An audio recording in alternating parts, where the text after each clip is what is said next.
त्योहारों की चहल पहल और भाग दौड़ में अपनी सेहत का ध्यान न रखने को फेस्टिव हार्ट सिंड्रोम कहते हैं। जब भी तीज त्योहार आते हैं या शादी समारोह आते हैं या इस तरह के कोई दूसरे फंक्शन आते हैं तो तीन चीज़ों पर सबसे ज़्यादा इनका असर पड़ता है। सबसे पहला हमारी नींद, दूसरा हमारा खान पान और तीसरा हमारा व्यायाम। और इन तीन के प्रभावित होने से इसका सीधा असर हमारे सेहत, हमारे स्वास्थ्य के ऊपर पड़ता है।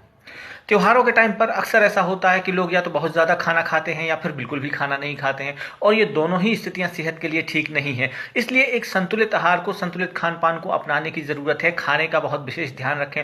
इसी तरह से नींद के साथ होता है कि या तो लोग बहुत ज़्यादा नींद लेते हैं या फिर बहुत ज़्यादा कम सोते हैं, बहुत कम नींद लेते हैं। नींद का पूरा ना होना भी सेहत को नुकसान पहुंचाता है, इसलिए अपनी नींद पर्याप्त मात्रा में लें। इस बात का ध्यान रखने की बहुत ज़्यादा ज़रूरत होती है।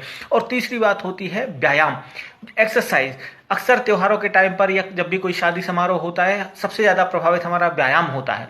और इसमें होता यह है कि लोग इसके बाद गिल्ट में और ज़्यादा व्यायाम करने की कोशिश करते हैं, एक ही दिन में बहुत सारा एक्सरसाइज करने की कोशिश करते हैं, जो कि नुकसानदायक है। व्यायाम भी संतुलित मात्रा में किया जाना चाहिए ताकि वो हमारी सेहत को फायदा पहुंचाए। अनावश्यक व्यायाम नुकसान पहुंचा सकता है। तो इन तीनों का संतुलन रखिए, ध्यान रखिए, स्वस्थ रहिए और मस्त रहिए। नमस्कार।